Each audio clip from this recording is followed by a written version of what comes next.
ating best player of the game na si Alarnie Pesebre. Alarnie, kanina ka pa nandito. You were with us during the opening ceremonies and then you are playing the last game. How or what was the most enjoyable for you ngayon sa ating opening day?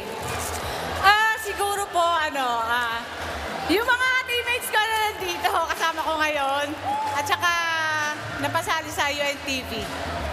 It was a slow third set for you guys. Paano nyo na-maintain yung composure na yon to be able to secure this win?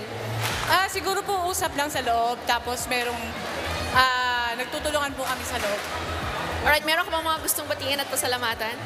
Family ko po sa Iloilo. Hi!